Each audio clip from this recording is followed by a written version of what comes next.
Good morning student, welcome to SM Academy. SM Academy में आप सभी का स्वागत है और हम करने जा रहे हैं आज फिज़िक्स क्लास 12th के जो फर्स्ट चैप्टर है इलेक्ट्रिक चार्जेस एंड फील्ड, उसके कंसेप्चुअल क्वेश्चंस करने जा रहे हैं। काफ़ी ज़्यादा इंपॉर्टेंट क्वेश्चन है सीबीएसई पॉइंट ऑफ व्यू से, और आगे अगर आईआईटी जेईई की तैयारी करने के लिए बच्चे जो भी कर रहे हैं प्रिपरेशन, उनके लिए भी काफ़ी बेनिफिशियल रहने वाले हैं क्वेश्चंस। तो आइए स्टूडेंट, सबसे पहले हम फर्स्ट क्वेश्चन करने जा रहे हैं। The electric charge of any body is actually a surplus और deficit of electron, why not protons. तो यहाँ पे सवाल ये पूछा गया है कि जो किसी बॉडी पे चार्ज होता है वो किस वजह से होता है, इलेक्ट्रॉन के ज़्यादा होने की वजह से या इलेक्ट्रॉन के कम होने की वजह से। तो प्रोटॉन के कम ज़्यादा होने की वजह से क्यों नहीं होता। तो बात यहाँ पे स्टूडेंट बहुत साफ सी है, जो भी यहाँ पर खेल होता है वो इलेक्ट्रॉन की वजह से इसलिए होता है क्योंकि इलेक्ट्रॉन लूजली बाउंड होते हैं स्टूडेंट। क्लियर। जो इलेक्ट्रॉन्स होते हैं वो क्या होते हैं, electrons are loosely bound to atoms. Atom के साथ लूजली बाउंड होते हैं, किसकी तुलना में, प्रोटॉन की तुलना में। इसलिए जो भी लेन देन होता है, आना जाना होता है एक एटम से दूसरे एटम में, वो हमेशा इलेक्ट्रॉन का ही होता है। ओके स्टूडेंट, नेक्स्ट क्वेश्चन आता है, when a glass rod is rubbed with silk both acquire charges, what is the source of their electrification. देखो, जब हम ग्लास रोड को सिल्क के साथ रब करते हैं तो दोनों पे चार्ज आ जाता है। वो सोर्स क्या है, किस वजह से आता है, बेसिकली इसकी वजह होती है रबिंग। हम क्या करते हैं, दो बॉडी को जब रगड़ते हैं, क्लियर, तो उनमें क्या आ जाती है, एनर्जी आ जाती है। और बेसिकली कौन रिस्पॉन्सिबल होता है इसके लिए, इलेक्ट्रॉन्स आर रिस्पॉन्सिबल। तो इसके लिए इलेक्ट्रॉन रिस्पॉन्सिबल होते हैं। एक बॉडी से दूसरी बॉडी में इलेक्ट्रॉन चले जाते हैं, जिसके पास इलेक्ट्रॉन चले जाते हैं उस पर नेगेटिव चार्ज आ जाता है, जिसके पास से चले जाते हैं उस पर पॉजिटिव चार्ज आ जाता है। क्लियर है स्टूडेंट। नेक्स्ट क्वेश्चन आता है, is the mass of a body affected on the charging. क्या चार्जिंग करने से मास प्रभावित होता है किसी बॉडी का। तो इसका आंसर रहेगा स्टूडेंट क्या, यस, क्योंकि इलेक्ट्रॉन हैव डेफिनेट मास, क्योंकि इलेक्ट्रॉन का भी कुछ ना कुछ तो मास होता ही है स्टूडेंट। माना कि बहुत कम होता है बट कुछ तो होता ही है। तो इसलिए जब किसी बॉडी से इलेक्ट्रॉन चले जाते हैं तो उसका मास कम हो जाता है और जिसके पास चले जाते हैं उसका मास ज़्यादा हो जाता है। क्लियर है स्टूडेंट। नेक्स्ट क्वेश्चन आता है, two identical metallic sphere of exactly equal masses are taken. दो आइडेंटिकल मेटेलिक स्फीयर ले लिए जिनके मास इक्वल है। One is given a positive charge q coulomb and other an equal negative charge. एक को दिया गया q charge, positive charge q coulomb, और दूसरे को उतना ही नेगेटिव चार्ज दिया गया। Are their masses after charging equal. तो क्या जो चार्जिंग के बाद उनके मास होंगे वो इक्वल होंगे। तो स्टूडेंट दरअसल ये सिचुएशन को हम थोड़ा सा फिगर के नज़रिए से एक बार पढ़ लेते हैं। देखिए, दो बॉडीज़ हैं, दो मेटेलिक स्फीयर हैं, क्लियर, उनका मास इक्वल है। One is given positive charge, एक को पॉजिटिव चार्ज है प्लस क्यू कूलम और दूसरे को उतना ही चार्ज दिया गया है माइनस क्यू। क्लियर। तो यहाँ पे साफ दिखाई दे रहा है कि इसमें क्या है, डेफिशिट ऑफ इलेक्ट्रॉन। जिसके पास इलेक्ट्रॉन की कमी होती है उसके ऊपर क्या आता है, पॉजिटिव चार्ज आता है, और इसके पास क्या है, सरप्लस इलेक्ट्रॉन, मतलब इलेक्ट्रॉन ज़्यादा है। क्लियर। अब इसके पास इलेक्ट्रॉन ज़्यादा है, इसके पास इलेक्ट्रॉन कम है, तो सीधी सी बात है जो ये बॉडी होगी इसका क्या होगा, मोर मास, इसका मास ज़्यादा होगा। तो उन्होंने कहा था are their masses after charging equal. तो चार्जिंग के बाद क्या उनका मास इक्वल होगा। तो इसका आंसर रहेगा नो, इक्वल नहीं होगा, कम ज़्यादा होगा, एक का कम एक का ज़्यादा। क्लियर है स्टूडेंट। नेक्स्ट आता है हमारे पास fifth question, positively charge rod repel a suspended object. कोई पॉजिटिवली चार्ज रोड है, ध्यान दीजिए, कोई पॉजिटिवली चार्ज रोड है स्टूडेंट, वो किसी सस्पेंडेड ऑब्जेक्ट को, कोई ऐसे ऑब्जेक्ट लटका हुआ है, उसको क्या करती है, रिपेल करती है। Can we conclude that object is positively charge. तो क्या हम इससे ये अंदाज़ा लगा सकते हैं कि इसके ऊपर पॉजिटिव चार्ज होगा। तो इसका आंसर रहेगा यस, जी हाँ स्टूडेंट, क्योंकि हम जानते हैं पॉजिटिव को क्या करता है, रिपेल करता है। क्लियर। तो कैसे देखिए क्वेश्चंस बनाए गए हैं इसमें। नेक्स्ट क्वेश्चन देखिए, अ पॉजिटिवली चार्ज रोड अट्रैक्ट अ सस्पेंडेड ऑब्जेक्ट। उसके उल्टी बात कही गई है पिछले क्वेश्चन से कि कोई पॉजिटिवली चार्ज रोड है वो किसी सस्पेंडेड ऑब्जेक्ट, ऐसे कोई ऑब्जेक्ट है जो लटका हुआ है, उसको क्या कर रही है, अट्रैक्ट कर रही है। इस बार, पिछली बार रिपेल का केस था, अब अट्रैक्ट का है। Can we conclude that object is negative charge, तो क्या हम ये मान सकते हैं कि इसके ऊपर नेगेटिव चार्ज होगा। तो बहुत से बच्चे इसका आंसर भी क्या कर देंगे, यस कर देंगे, बट ऐसा नहीं है। ऐसा क्यों, तो देखिए एक बार। तो हो क्या सकता है, एक केस तो यह है कि इस बॉडी पे क्या हो, नेगेटिव चार्ज हो सकता है। एक केस ऐसा नहीं है कि हो ही नहीं सकता, हो सकता है, बट हम ये माने कि भाई नेगेटिव ही होगा, ऐसा नहीं है। ये न्यूट्रल भी हो सकती है बॉडी, याद रखेंगे स्टूडेंट, ये बॉडी न्यूट्रल भी हो सकती है। ऐसा होगा क्यों, क्योंकि अगर बॉडी न्यूट्रल होगी तो इससे होगा क्या, ये जो प्लस है ये इस बॉडी के माइनस को इस तरफ वो कर लेगा, अपना इंडक्शन करवा देगा, जिससे कि बाद में वो उसको क्या कर सकता है, अट्रैक्ट कर सकता है। क्लियर। तो इसलिए इसका आंसर क्या आएगा, इसका आंसर आएगा स्टूडेंट नो। और एक और बात मैं आपको यहाँ पे बताना चाहता हूँ, जो अट्रैक्शन होती है वो मास की वजह से भी हो सकती है स्टूडेंट। अट्रैक्शन बाय मास के द्वारा भी तो होती है। याद होगा हमने ग्रेविटेशन लॉ पढ़ा था। तो ज़रूरी नहीं है कि भाई रोड पे पॉजिटिव है और ये इसको अट्रैक्ट कर रहा है तो इस पर नेगेटिव ही होगा, ऐसा ज़रूरी नहीं है। नेगेटिव भी हो सकता है, न्यूट्रल भी हो सकता है। क्लियर। क्योंकि वजह एक ये भी रहती है कि अट्रैक्शन मास की वजह से भी होती है, रिपल्शन कभी भी मास की वजह से नहीं होती। कंफ्यूज होने की ज़रूरत नहीं है। आप कहोगे कि सर यहाँ पर भी ऐसा केस तो हो ही सकता है जैसा आप बता रहे हो, हाँ बिल्कुल, लेकिन इसका आंसर मैं यस लिखूंगा क्योंकि ये रिपल्शन का केस है और रिपल्शन कभी भी मास की वजह से नहीं होती। क्लियर है स्टूडेंट। अगला क्वेश्चन आता है, how does a positively charge glass rod attract neutral piece of paper. कैसे कोई positively charge glass rod attract करती है किसको, किसी न्यूट्रल पीस ऑफ पेपर को। तो बहुत सिंपल सा वो है ये। तो दरअसल होता क्या है, देखिए इधर हम एक पॉजिटिवली चार्ज रोड हम ले लेते हैं, यहाँ पर एक तरफ मैंने ले लिया गया एक पेपर। क्लियर, न्यूट्रल है मान लेते हैं ये। तो होगा क्या, यहाँ पर जो पॉजिटिव रोड है ये क्या कर देगी, नेगेटिव चार्ज इंड्यूस कर देगी इसके क्लोजर एंड पर, मतलब इस तरफ ये नेगेटिव कर देगी और जो पॉजिटिव है उसको दूर इधर कर देगी। तो अब इसके बीच में क्या हो सकती है, अट्रैक्शन हो सकती है। क्लियर। तो इसलिए एक पॉजिटिव चार्ज ग्लास रोड एक न्यूट्रल पेपर को अट्रैक्ट कर सकती है स्टूडेंट। क्लियर। तो इसको यहाँ पर ये जो प्रोसेस को चार्जिंग बाय इंडक्शन कहते हैं, याद रखेंगे। ऐसा जो होता है ना, एक तरफ इसकी रोड का पॉजिटिव इसके नेगेटिव को इस तरफ अपने क्लोजर एंड पर अट्रैक्ट कर लेगा, इसको बोलते हैं चार्जिंग बाय इंडक्शन। तो उसके बाद फिर ये अट्रैक्ट कर सकता है। नेक्स्ट क्वेश्चन देखिए स्टूडेंट, अगला क्वेश्चन है हमारे पास, ध्यान दीजिए। Can two like charges attract each other. क्या दो सेम चार्ज एक दूसरे को अट्रैक्ट कर सकते हैं, अगर कर सकते हैं तो कैसे। तो इसका आंसर है यस, जी हाँ, दो लाइक चार्ज अट्रैक्ट भी कर सकते हैं। One charge is larger than other, if one charge is larger than other, अगर एक चार्ज दूसरे चार्ज से उसकी वैल्यू क्या है, बड़ी है, तो ऐसा केस हो सकता है। और मेनली एक ये बात भी आप ध्यान रखेंगे कि वही वाली बात देखिए, अट्रैक्शन का केस आ गया है और मैंने आपको बताया है कि जो अट्रैक्शन होती है वो मास की वजह से भी होती है बॉडी पे। ये दो कंसेप्ट को याद रखना है।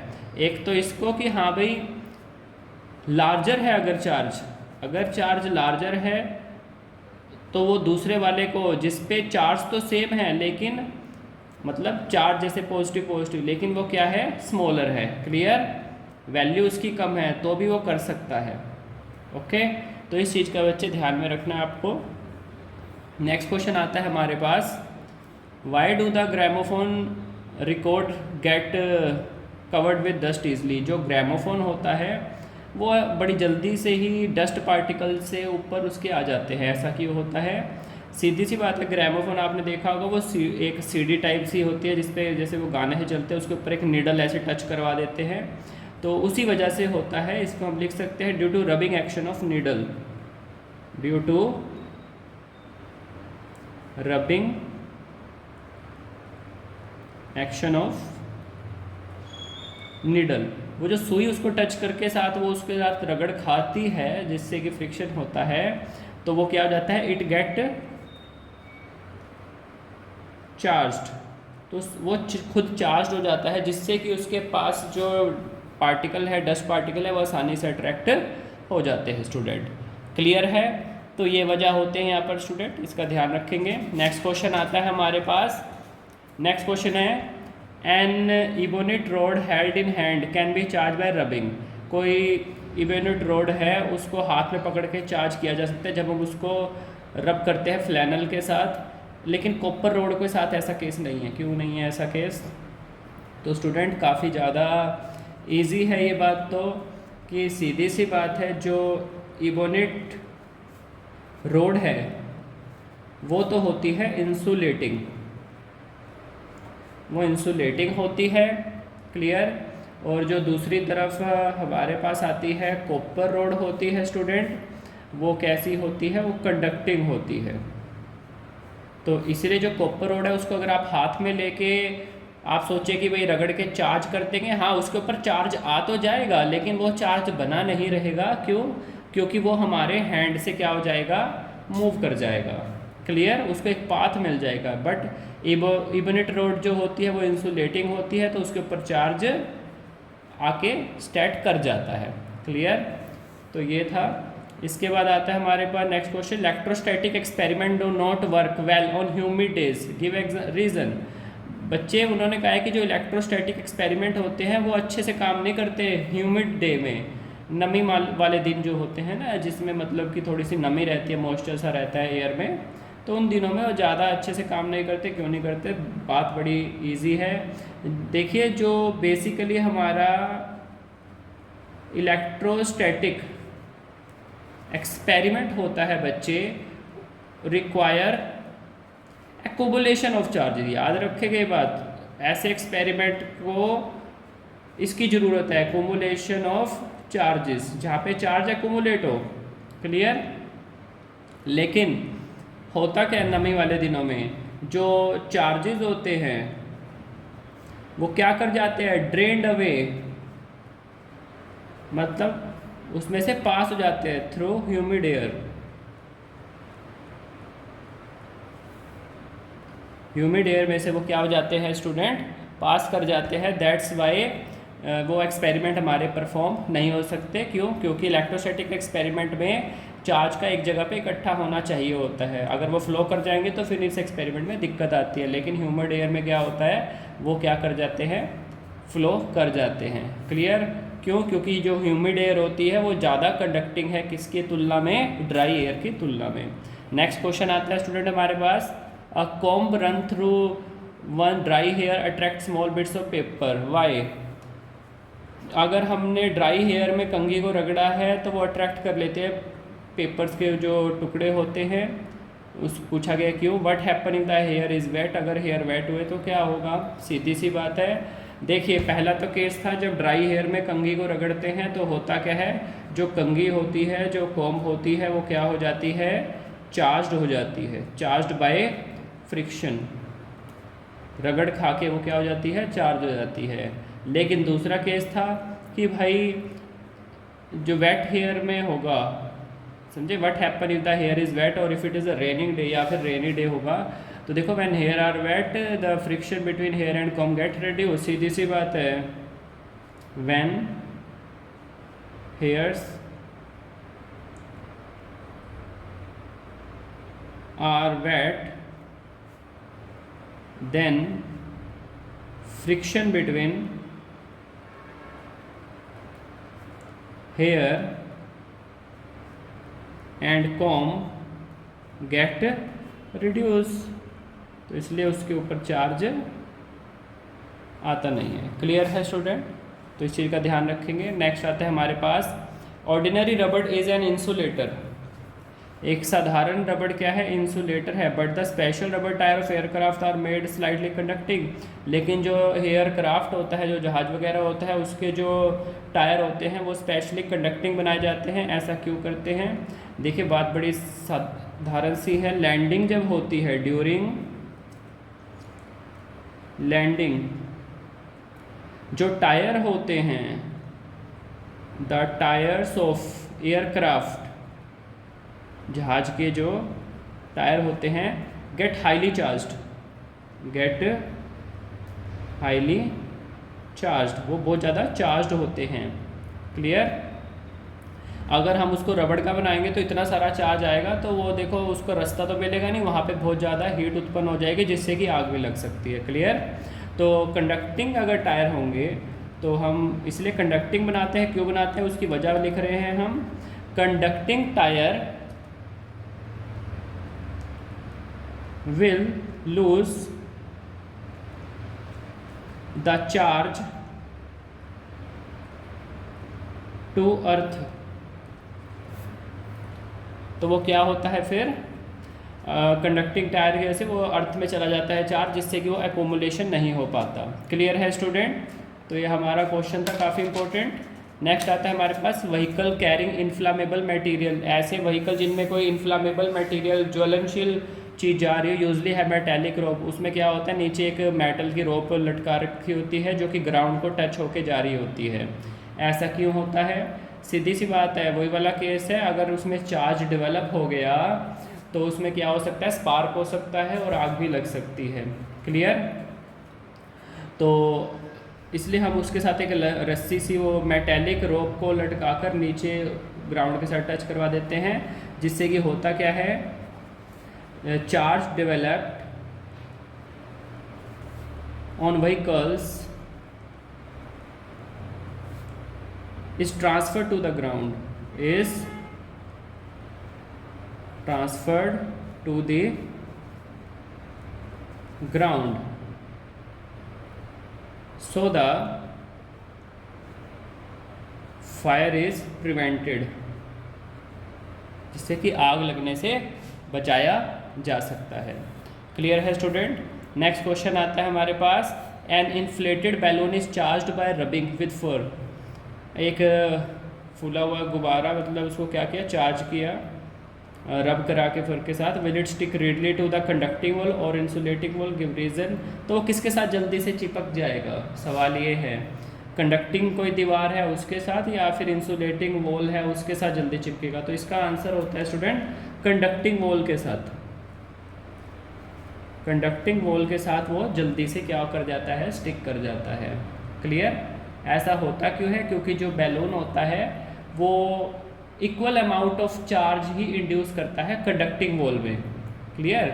इंसुलेटिंग वॉल में क्या होता है, थोड़ा कम चार्ज इंड्यूस करता है। ये बात आप यहाँ पे लिख सकते हो, balloon induced equal amount of charge on conducting wall and less charge on insulating wall।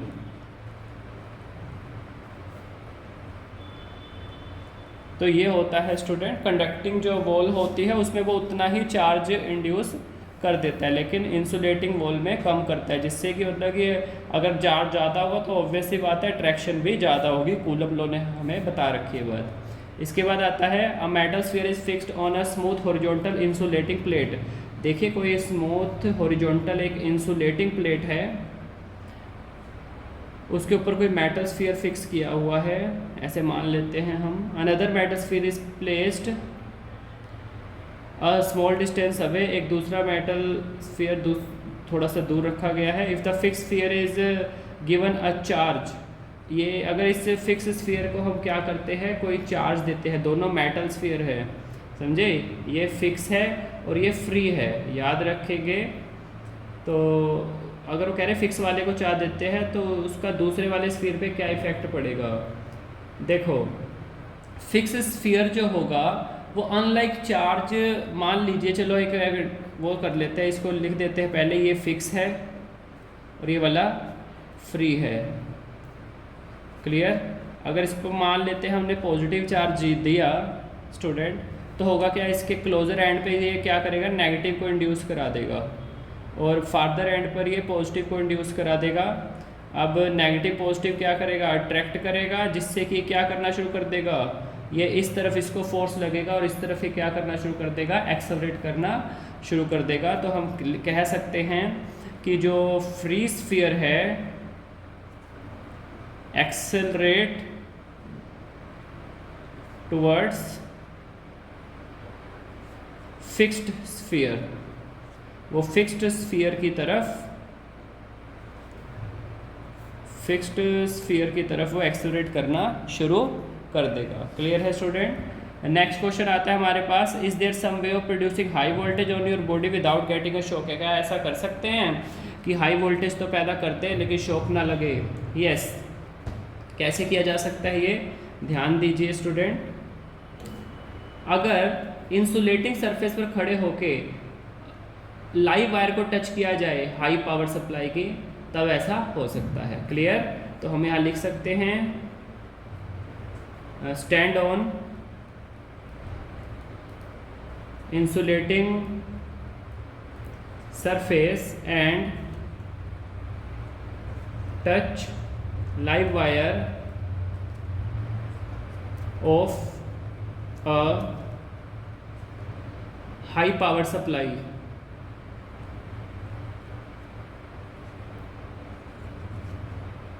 high potential develop on our body। तो हमारे बॉडी में एक हाई पोटेंशियल हो जाता है विदाउट कॉजिंग एनी शॉक। लेकिन घर में इसको आपने ट्राई नहीं करना है स्टूडेंट, ऐसा कुछ। क्लियर? नेक्स्ट हमारे पास क्वेश्चन आता है स्टूडेंट, 18th क्वेश्चन है ये हमारे पास, जो कि क्या पूछा है इसने, ये कहता है a charge rod attract bits of dry cork which after touching the rod often jump away from it violently, why? देखो बड़ा दिलचस्प सा क्वेश्चन है। कोई चार्ज रोड है, चलो एक वैसे ही फिगर वाइज समझा लेते हैं। ये कोई रोड है जिसके ऊपर मान लेते हैं पॉजिटिव चार्ज है, attract bits of dry cork, ये मान लीजिए कोई ड्राई कॉर्क है। तो होगा क्या, ये जो चार्ज रोड है ये इसके इधर नेगेटिव इंड्यूस करा देगी, पॉजिटिव को इधर करवा देगी। क्लियर? तो होगा क्या, ये उसको अट्रैक्ट करेगा। क्लियर? लेकिन जब ये इसको टच कर जाता है तो होता क्या है,